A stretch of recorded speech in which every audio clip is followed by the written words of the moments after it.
Merry Christmas from May Harvest Corporation! Woo!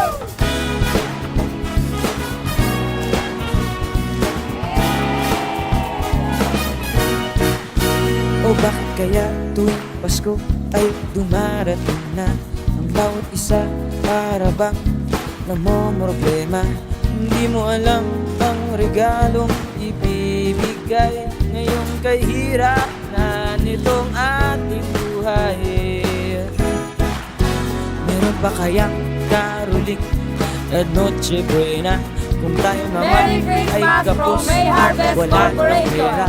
Nakakahiya kung muling pagkaguan mo ang iyong mga inaanak sa araw ng Pasko. Ngunit kahit anong mangyari, ang pag-ibig sana'y maghari. Sapat na si Jesus ang kasama mo, hindi na tuloy pa rin ang Pasko.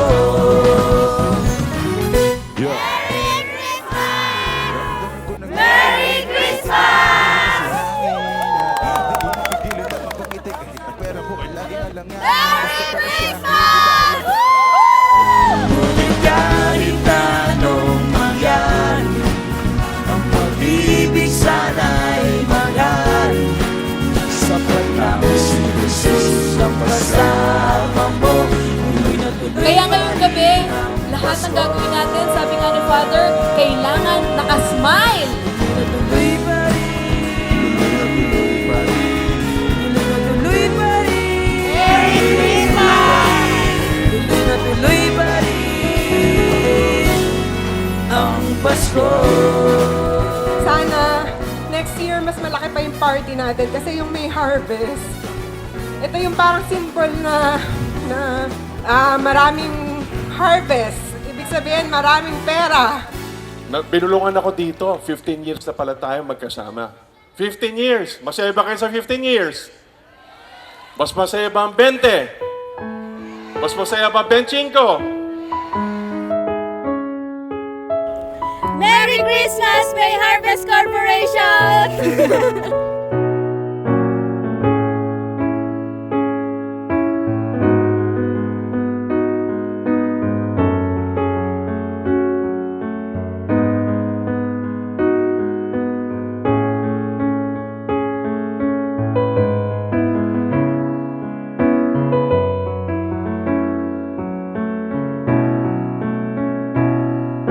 Today, we celebrate the good memories. Hindi man ganun kadali ang buhay, pero may Diyos tayong maaasahan. Amen?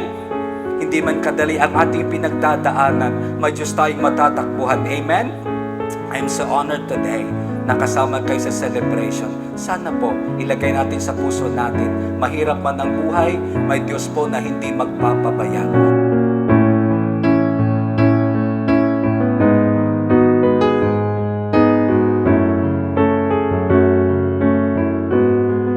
I want you to, number one, o pwede bang makiusap? Number one, I want you to wear up your best up smile. Pasabi sa katabi mo, smile ka naman. Opo, Christmas party, nakasimangot ka. Pangalawa po, I want you to wear your big thank you. Pasabi sa katabi mo, thank you. Thank you po. Thank you po sa bawat isang nandito. Pangatlo po, we say, thank you, Lord. Sabihin natin, thank you, Lord. Yan po ang diwa ng Pasko. We thank God. We thank each one of us. Dahil ang Diyos ay naparito sa atin sa sobrang pagmamahal sa atin. Let's smile. Let's enjoy the day. Enjoy the rest of the day. I'm not thinking of myself anymore. I'm thinking of you people to continue the business. Meron ng mga second generation. Andiyan na sila, Pip, sila Kyla. Mahal ng San Miguel ang May Harvest. Alam niyo kung bakit? Ang May Harvest, pag si engineer, pinasok ng isang bagay, ayaw na sumasabay. Gusto niya, siya nasa tuktok.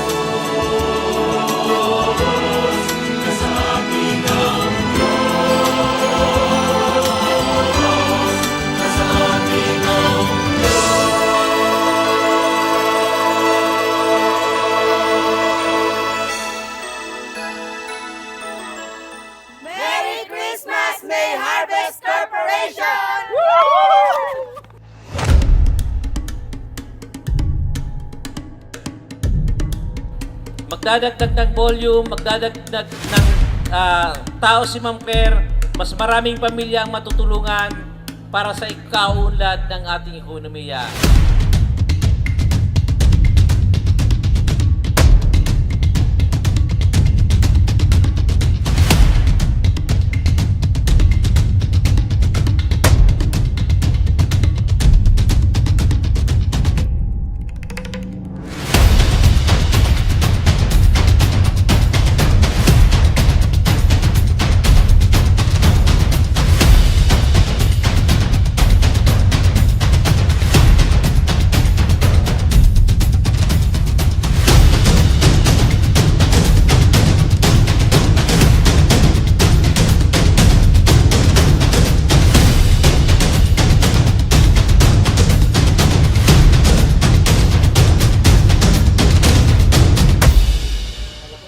Ang gusto ko lamang ay yung katulad ng sinabi kanina na we have to work together for the benefits of all.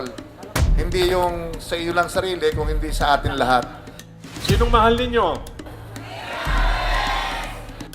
Sino ang nasa isip nyo?